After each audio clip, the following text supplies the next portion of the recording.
Olá, você está no canal de leituras da Thelma. O livro de hoje chama-se Jane Eyre, de Charlotte Brontë. Narração, Thelma Schinkerman. Capítulo 15. Com efeito, explicou-me tudo passado pouco tempo, certa tarde em que me encontrou no jardim com Adela.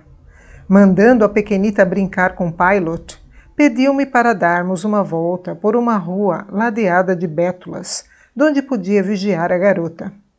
Contou-me então que Adela era filha de uma bailarina francesa, chamada Céline Varens, por quem se apaixonara doidamente, paixão que, ostensivamente, ela retribuía. E, lisonjeado com a preferência da sílfide gaulesa, continuou, instalei-a num palacete luxuosamente mobiliado, com carruagem, criados, sedas, rendas e joias. Em resumo, arruinei-me, segundo os moldes estabelecidos, como um tolo apaixonado, e tive, como merecia, a sorte de todos os patetas. Tendo aparecido em casa de Céline, certa noite em que não era esperado, não a encontrei, mas, como a noite estava quente, instalei-me no seu quarto de vestir, feliz em respirar o ar em que ela vivia. A certa altura, para refrescar o ambiente, saturado de perfumes, abri a janela, saí para a varanda e instalei-me numa cadeira, fumando meu cigarro. Distraía-me com o movimento das carruagens que seguiam para a ópera, quando no elegante coupé e nos belos cavalos ingleses reconheci a equipagem que oferecera a Céline. A carruagem parou à porta e o objeto da minha paixão saiu. Estava prestes a assinalar a minha presença quando mais alguém saltou da carruagem atrás dela. Nunca teve ciúmes, Miss Eyre? Não, a pergunta era escusada porque nunca amou. Mas, quando um dia abandonar a doce corrente que a embala e for arrastada pelo turbilhão da vida, conhecerá então, por experiência própria, tudo o que senti naquele instante. A feiticeira entrou acompanhada pelo cavalheiro. Ouvi um silvo e a serpente do ciúme, sibilando na varanda banhada pelo luar. Deu um salto e enroscou-se-me no coração. É estranho, continuou, que eu escolha como confidente uma moça ingênua e mais estranho ainda o fato de ela consentir em escutar as minhas confidências. Mas, como já lhe disse há dias, o seu ar reservado e compreensivo incita-nos a confiar-lhe os nossos segredos. Além disso, tenho a certeza de que não contamino o seu espírito, pois ele paira muito acima destas misérias. Se da nossa convivência não resulta nada de mal para si, para mim sinto como que uma corrente de ar puro que me purifica. Mas, continuando, fiquei na varanda e, certo de que se instalaram naquele aposento, dispus-me a espreitá-los, correndo o cortinado e cerrando a janela, deixando apenas uma greta para ver o que se passava e ouvir o que diziam. Depois, puxei a cadeira e acabava de me sentar quando os dois pombinhos entraram. A criada de quarto acendeu as luzes e deixou-os a sós.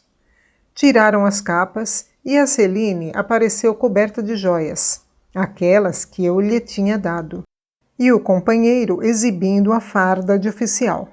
Reconheci-o logo e, no mesmo instante, o meu ciúme desapareceu, arrastando consigo o amor que dedicara a Céline.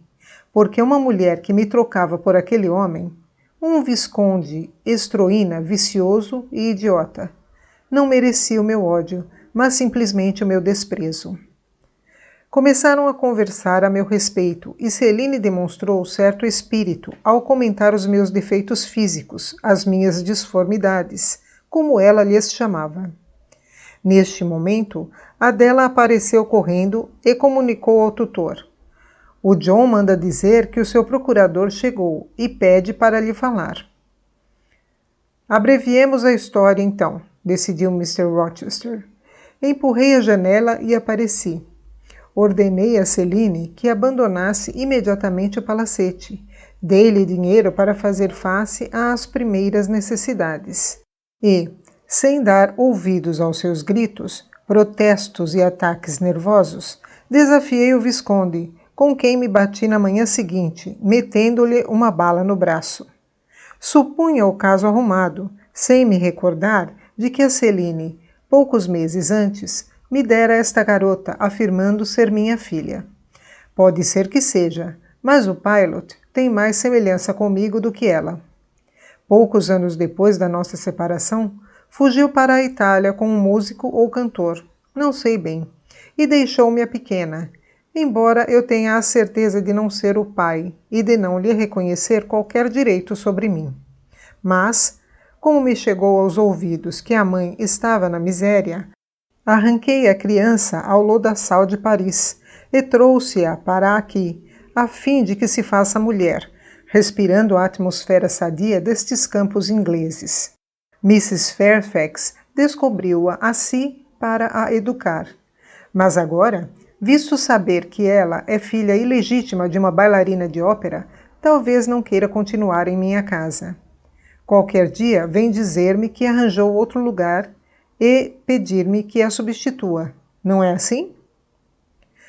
Engana-se, a Adela não é responsável pelas culpas da mãe, nem pelas suas.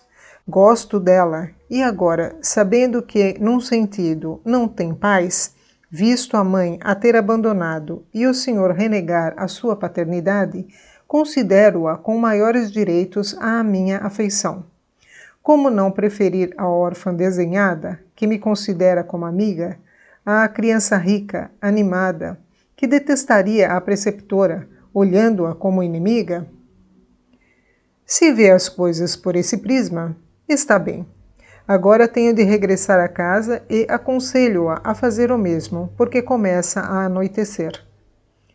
Fiquei ainda algum tempo no jardim com o Pilot e a pequena. Demos um passeio, jogamos a bola e só depois regressamos a casa. Tirei-lhe o chapéu, despi-lhe o casaco e sentei-a no colo, deixando-a tagarelar à vontade, sem lhe ralhar por certas vulgaridades de linguagem que usava empregar e, por certo, tinha ouvido à mãe. Tentei descobrir-lhe semelhanças com Mr. Rochester, mas não consegui encontrar o mais pequeno traço de parecença entre eles. Tive pena. Se essa parecença existisse, talvez ele se afeiçoasse à garota. Quando o recolhi ao quarto, recordei a narrativa de Mr. Rochester, banal na aparência, mas estranha pela confiança que o meu patrão me demonstrara. Tomei-a como tributo à minha reserva e nada mais. A sua atitude para comigo modificara-se por completo. Quando cruzávamos no corredor ou na escada, sorria-me e falava-me com amabilidade, demonstrando que lhe agradava o encontro. Quando me convidava para passar a noite na sala com a minha discípula, fazia-me cordial acolhimento como se, de fato, eu constituísse para ele a mais agradável das companhias. E, no entanto, durante esses serões eu pouco falava, limitando-me a escutá-lo com prazer, devo confessá-lo. Mr. Rochester mostrava-se expansivo, comprazia-se em desvendar ao meu espírito ignorante do mundo cenas e costumes, nunca cenas corruptas ou costumes indignos, mas aqueles que se tornavam dignos de nota por serem característicos ou invulgares.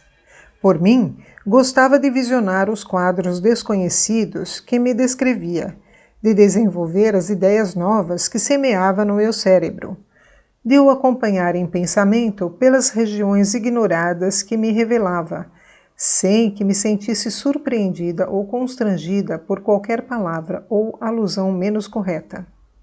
A naturalidade da sua atitude, a sua franqueza tão correta como cordial, punham-me à vontade e atraíam-me para ele.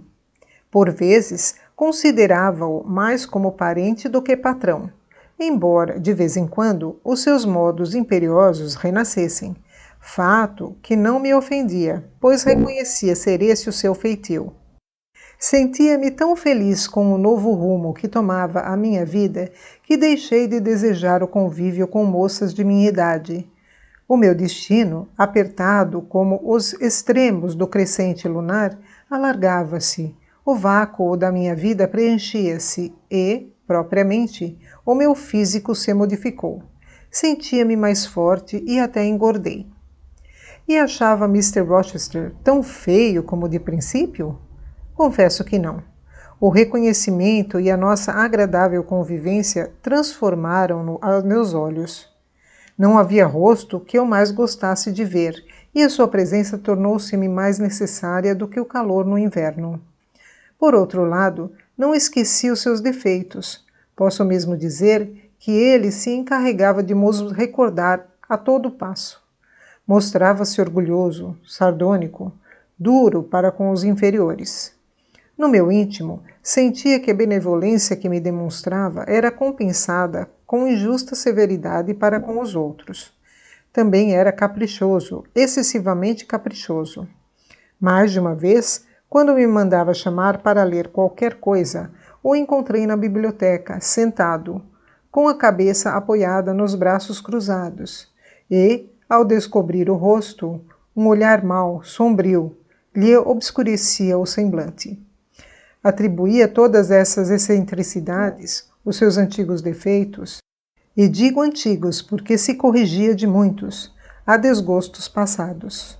Acreditava que, fundamentalmente, as suas tendências fossem melhores, as aspirações mais elevadas, os ideais mais puros do que os que as circunstâncias tinham desenvolvido, a educação inspirada e o destino animado.